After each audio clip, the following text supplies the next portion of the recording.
If you've ever listened to players like Robben Ford, Larry Carlton, Mike Landau, or Scott Henderson, then you may be curious about playing what's often referred to as outside licks in a blues setting. Today I'm going to show you one of the ways we can use triads to stretch outside the basic harmony of a blues. The concepts I'm going to show in this lesson actually work in a variety of styles like funk, fusion, and jazz, and utilize a scale known as the half-whole diminished scale. Let's get into it.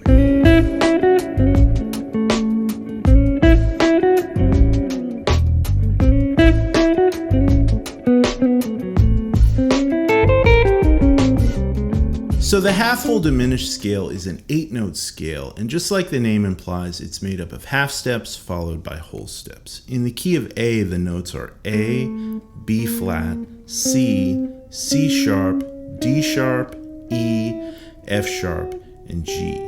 Now this scale is commonly used to play outside lines over dominant chords, and in a blues we can use it to go from the 1 chord to the 4 chord.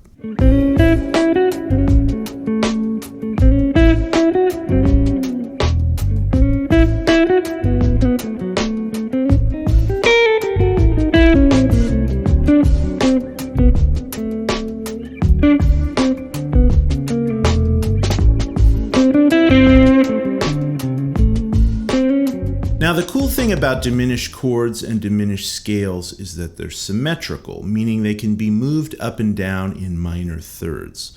So any voicing for a diminished chord or pattern of a diminished scale can be moved up and down by 3 frets to find different inversions.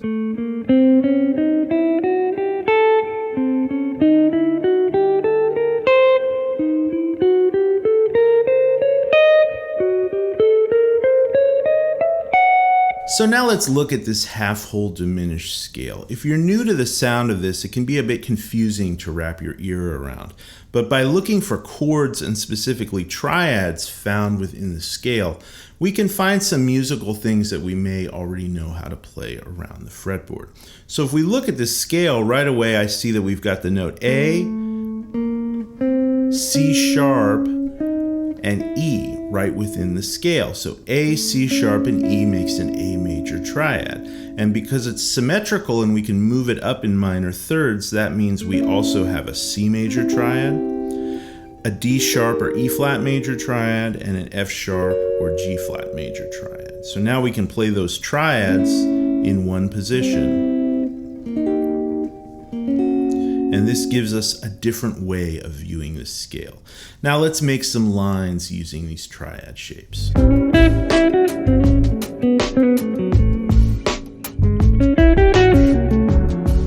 So for all these examples, we're going to use triad pairs. This first example is going to use an A major triad and an F sharp major triad. And we're going to play this line going from the 1 chord A7, moving to the 4 chord D7. This is the way Robben Ford commonly uses this scale to add tension and then resolve to the 4 chord. So this first line is going to start by just going right up an A major triad. Then we're going to hit the flat 7 G and then come down an F sharp major triad. So that's the root on top, F sharp, and then the 5th and the 3rd of an F sharp major triad. So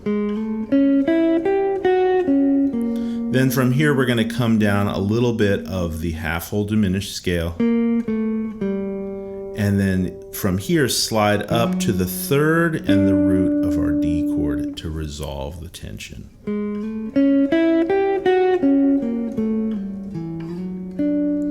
And we're going to phrase it so that we land on those chord tones of the D chord right as the chord changes.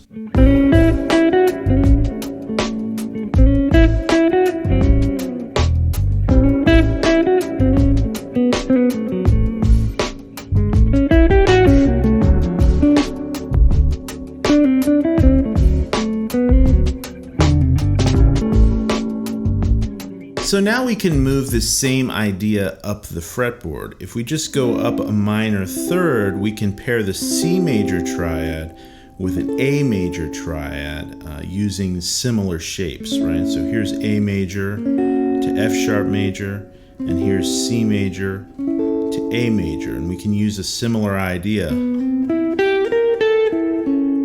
to outline those triads. And then from here, just find chord tones of the D chord.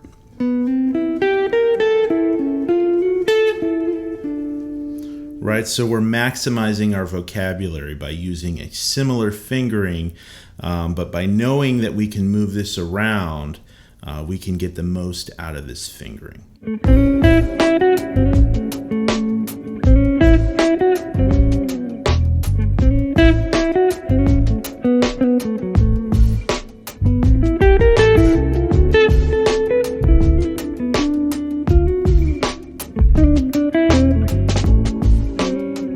So the whole key to this is knowing your triad shapes all over the fretboard. This is one of those fundamental things about playing any instrument that's going to help you a ton in the long run. Now, if you're interested in taking a deep dive into triads, check out my Magic of Triads course. I walk you through all these different string groupings and voicings of triads, and it's a great place to get started if you're new to this kind of thing. But let's look at a couple of other examples. For these licks, we're going to use triads on the top 3 strings. So now I'm going to pair this A major triad with this D sharp major triad, and we can play a line like this. Right, so going up an A major triad, coming up here to the note C, and then coming down our D sharp major triad. And then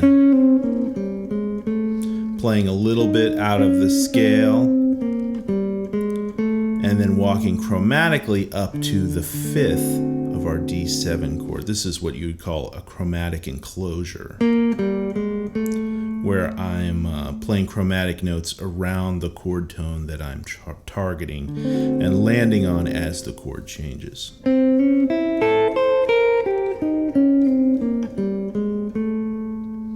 Right, so again, a nice way of using these triads to break apart the scale and build some tension between the movement of these chords.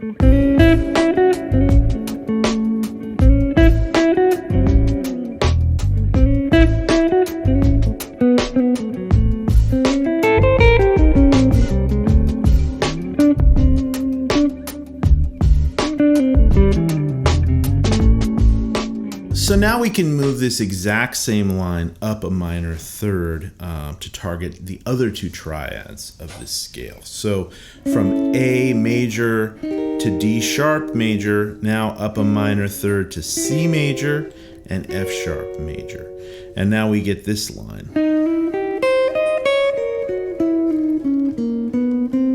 The exact same fingering, but this time now when we land on the D7 chord, we're targeting the note C, which is the flat 7 of that D7 chord. So again, maximizing our vocabulary, taking a lick and a fingering that we're comfortable with and using a little bit of our theory knowledge to get the most mileage out of it.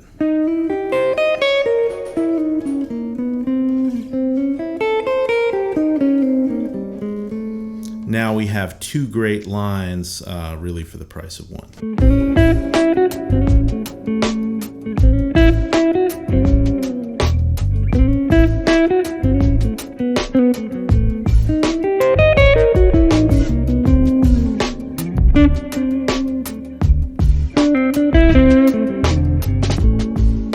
So we touched on 2 variations for each one of these licks, but I encourage you to keep experimenting with this. Move these things around, try them on different string sets and in different positions. This is a really simple way to get some new sounds under your fingers. As always, all the tabs, notation, and backing tracks for this lesson and all of my lessons on YouTube are available over on my Patreon site. Until next time, happy practicing and take care.